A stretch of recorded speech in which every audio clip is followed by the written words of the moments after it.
Arkadaşlar merhaba. Malum sezon 6 ile birlikte yeni Legend Rampart geldi. Videomuzda Rampart'a dair her şeyi inceleyeceğiz. Rolü nedir, nasıl bir oyun tarzıyla oynanması gerekir gibi konularla birlikte bütün teknik bilgileri bu videoda vermeye çalışacağız. Legend'ımız genel olarak oyuncular tarafından beğenilmiş. Biz de bir anket yaptık. Orada da gördüğümüz kadarıyla beğenilmiş. Ve gelir gelmez de hemen OP olduğu, nerflenmesi gerektiği konuşmaya başlamış. Ben yine diyorum ki bu karakter bufflanmalı. OP falan değil. Daha önce Revenant için de aynı şeyi dedim ve karakter her güncellemede buff aldı. Yani ilk geldiği halinden bir 3-4 kat daha bufflı durumda şu an Revenant. Loba ve Crypto için de aynı şeyleri söylemiştim ve sezon 6 inceleme videomuzu izlediyseniz onların da hala bufflanmaya devam ettiğini görmüşsünüzdür. Birazdan neden beğenmediğimi göstererek anlatırım zaten ama en temel beğenmeme sebebim karakterin yine defansif olması. Bu Legend'ın özelliklerini tam anlamıyla kullanarak, yani yeteneklerinin hakkını vererek oynayabilmeniz için Apex'in hızlı oyun yapısıyla değil de çayımı kekimi alayım, gideyim bir binaya veya geçide yerleşeyim, bekleyeyim, inşallah birileri gelir kafasıyla oynamanız gerekiyor. Bunun için de alan nereye daralacak, oyun nerede biter gibi mevzuları öncesinden düşünmeniz gerekiyor. O yüzden takımınızda Crypto, Bloodhound ve Pathfinder olursa işiniz daha kolay olacaktır.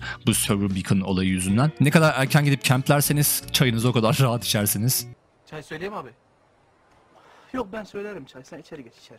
İçeri geç. İçeri geç.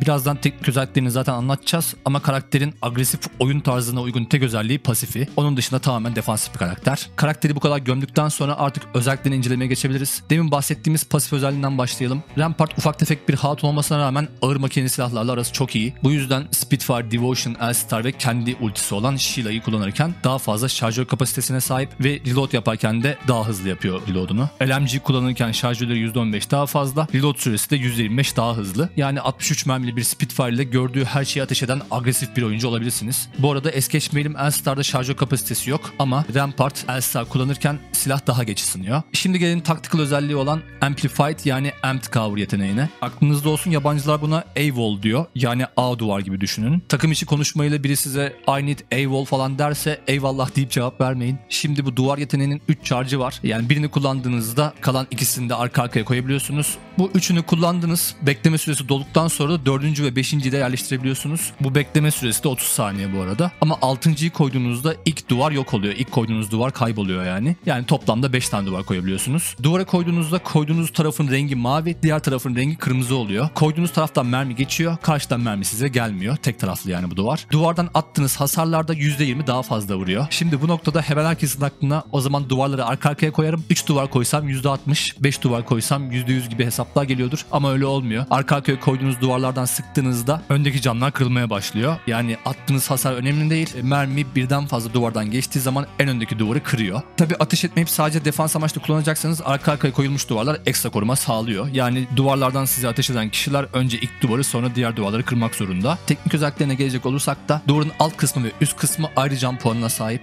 Cam kısım 175, yani mor yelekli bir oyuncu kadar bir cam puanı var. Alt kısım 400 hasar aldıktan sonra kırılıyor. Cama hasar vururken çıkan altıgenlerden de ne kadar canın kaldığını görebilirsiniz. Ayrıca ateş etmek yerine eğer yakınsanız 2 yumrukla da duvara kırabilirsiniz. Şimdi bu duvarı koyduğunuzda hemen çalışmıyor. Koyduğunuz andan camın hazır hale gelmesine kadar geçen süre 4,5 saniye. Evet, tam 4,5 saniye. Ve bu 4,5 saniye içinde duvar en ufak bir hasar alırsa direkt yok oluyor. Bu kurşun olur, bomba olur, herhangi bir yeteneğin hasarı olur veya termite vesaire olur. Direkt yok ediyor yani duvarı. Kurulmadan iptal oluyor. Yani lanet olsun ateş ediyorlar, taking fire, net assistance dediğiniz durumlarda dur camı koyayım da kendimi koruyayım diyemiyorsunuz. Bu tamamen zaman kaybı oluyor. O yüzden video başında da dediğim gibi çatışma anında kullanılacak bir özellik değil ama kapıları bloklamak amaçlı kullanabilirsiniz tabi. Hatta kapıyı sizin açınızdan avantajlı olacak şekilde kullanabilirsiniz bu sayede. Bu arada unutmadan söyleyeyim, bir duvar yerleştirdiniz ama yerini beğenmediniz ya da o mekanı terk edip başka yere kurulacaksınız. H'ye basıp duvarı kaldırabilirsiniz. Böylece duvar charge'ınız geri gelecektir. Ama duvar bir hasar bile aldıysa duvarı geri alamıyorsunuz. Hasarlı malı iade etmiyorlar yani. Ama başkasına kalmasın diye yok edebiliyorsunuz tabi. Gelelim ultisine. Emplaced Minigun, bilinen adıyla Sheila. Ultiyi aktif ettiğinizde aynı tactical yeteneğinde olduğu gibi tıklayıp istediğiniz yere yerleştiriyorsunuz. Diğer karakterlerde 150, pasif özelliğinden dolayı Rampart'ta da 173 mermiye sahip. Silahlarla ateş edildiğinde 350 canı var ama 2 yumrukla da yok edilebiliyor. Basıp yerleştirdiniz, yerini beğenmediniz veya orayı terk edeceksiniz, başkası kullanmasını istiyorsunuz. Yine H'ye basıp silahınızı kaldırabiliyorsunuz ve bu sefer de size %50 ulti dolumunuzu iade ediyor. Yani koydunuz, hemen vazgeçtiniz, tekrar silah kaldırdınız, sıfırdan başlamıyor kullanımınız, %51 kullanımınız oluyor. Tabi silah hasar aldıysa ve bir kez bile kullanıldıysa bu özellikten faydalanamıyorsunuz. Yani hiç kullanmamış olmanız lazım o %50'yi alabilmeniz için. Bu arada ultinizden de maksimum 3 tane koyabiliyorsunuz. 4.'yü koyduğunuzda ilk koyduğunuz kayboluyor. Şimdi diyelim ani gelişen bir durum oldu. Biriyle karşılaştınız. Dur ben Shida'yı çekeyim de bunu öldüreyim diyemiyorsunuz. Shida'yı kurup ateş etmeye başlamanız eğer hızlıysanız 5 saniye. Ayrıca ateş etme açısı da hem yatayda hem dikeyde sınırlı. O yüzden silahınızı yerleştirirken baktığınız açı önemli. Ateş ederken shift'e bastığınızda yakınlaştırabiliyorsunuz ve ateş ettikçe silah odaklanıyor. Yani ilk mermiler daha fazla saçılıyor. 30 mermiden sonra minimum sekmeye erişiyor silah. Aklınızda olsun, bu silahla kapıları kırabiliyorsunuz ve mermisi sınırsız. Eğer konumlanmayı iyi yaptıysanız, yani sağınız, solunuz, üstünüz ve özellikle arkanız güvendeyse baktığınız açıyı ciddi anlamda darlayabilirsiniz. Çünkü tek şarjörde ve cam arkasından sıkıldığında 3000'e varan bir hasar kapasitesine sahip. Ama şu 2 günlük denemelerimizde öyle bir deneyim yaşayamadık. Çünkü mekan seçip sabırla bir yere kurulup